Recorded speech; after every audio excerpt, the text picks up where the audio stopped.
I saw a comment from an audience member, and yeah, I don't want to put anybody on blast. I just want to make sure that the Xbox community is 100% behind what Microsoft is doing and holds them to commit to what they're doing, because the benefits will flow to Xbox gamers. I've also said that I don't want to see Microsoft utterly dominate the entire market because the competition is needed. But the challenge that Microsoft has is its competitor in the console space does not play fair. Its competitor has not only all kinds of means to continue to just make Xbox be hard to be Xbox, but it has lackeys and mouthpieces everywhere that can't even sometimes see that they're just wasting their time instead of asking the critical questions.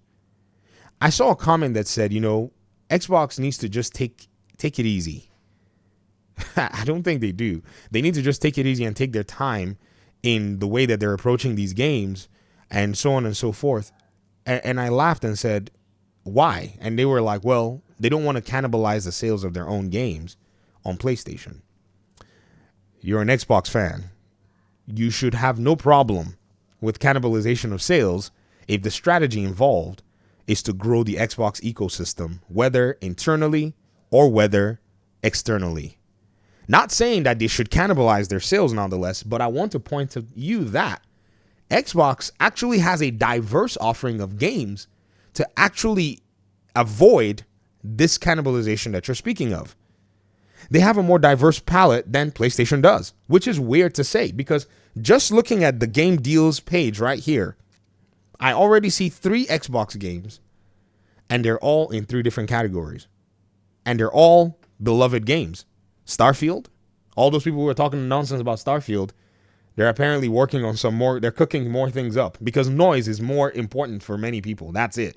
And some of you are like, I'm a Bethesda fan. Okay. Bethesda fans always whine about their games. Get out of here. Y'all cried about Fallout 76 and you all still played it. Like, I can't understand you guys. I've been following Bethesda. I don't play a lot of their games, but I've been following y'all Bethesda fans and I've been seeing the way you guys operate. Quit whining to me. Go in your little subreddits and tell each other not to play these bad Bethesda games. I see Forza 5 and I see State of Decay. And I'm going to myself, and they just launched Age of Mythology, a super niche game, in my opinion, RTS, and they're about to launch Tony Hawk Pro Skater. Bro, they're doing it. And they don't need to let their foot off the gas in doing it. Why? Because this is the time that PlayStation is on the back foot. And on the back foot, they need to make sure that they capitalize on this. And so that comment that talked about capitalization of sales, I said, nah, man, that cannot be a reason for PlayStation to chill.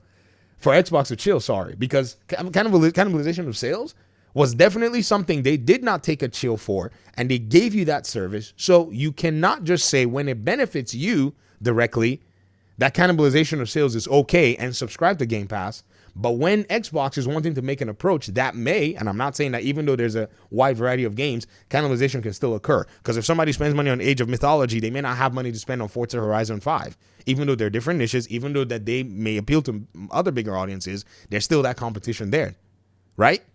But we can't just go ahead and make that claim and say, well, because, it's going to be a thing in this case or possibility, then Xbox needs to chill. No. Xbox needs to commit 100%. Why? Because this is not necessarily a conversation or a competition based on value anymore. It's a competition based on media, lackey, talking, perception, nonsense. One of our audience members put it so succinctly. FJ, shout out to you. You said this. You said, the media perception war is currently on the back foot, but as per my comment on your last video, they are searching for new ways to spark a discredit Xbox fireworks display. Don't be fooled, guys. These folk are only sitting there laying in wait for one small thing to happen that is not in favor of Xbox, and they're going to blow it up all past even all of what you're seeing right now. In fact, many of them were trying to find a way to spin Peter Moore's comments only for them to realize that, crap, it just means that the console is going to be here.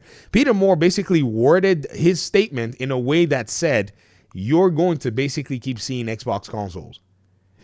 Basically him saying, if they had the option to not make consoles, then they wouldn't do it. But I know, right? FJ Rice said, it's clear that the cuts across the board for Poland, PlayStation, across the board, PlayStation Poland, PlayStation Malaysia, etc, etc.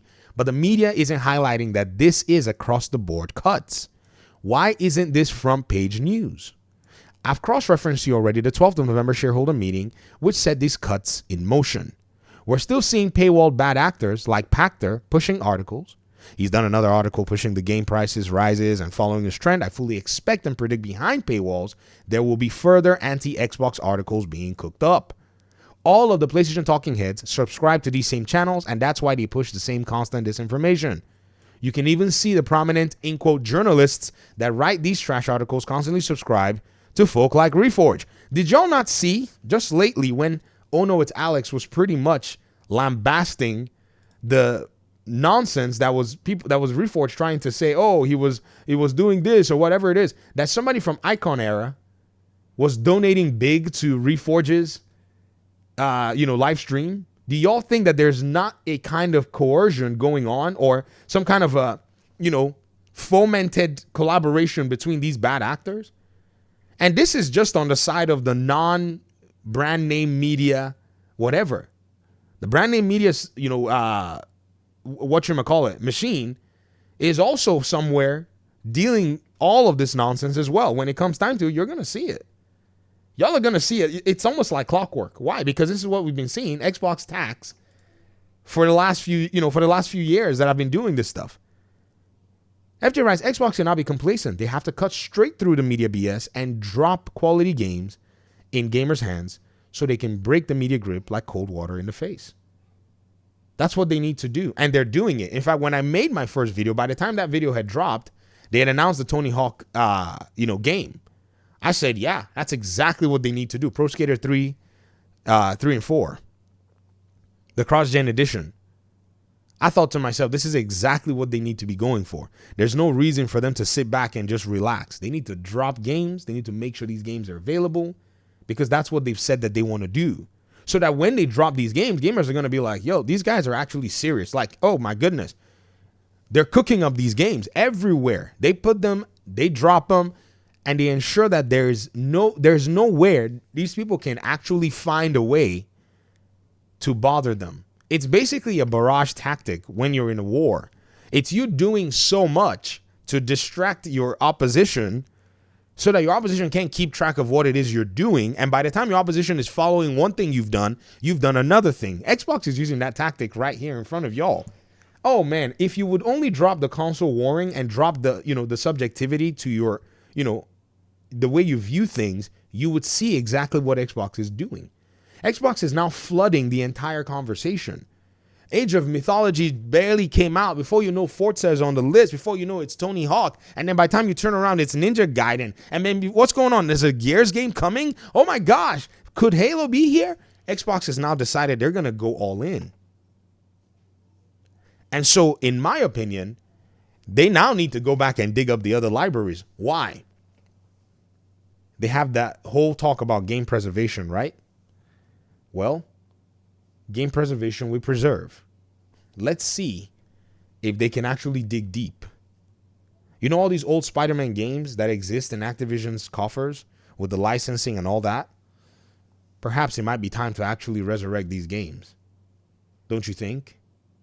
I strongly believe that this is a very interesting opportunity for them. But they have to take it. They can't sleep.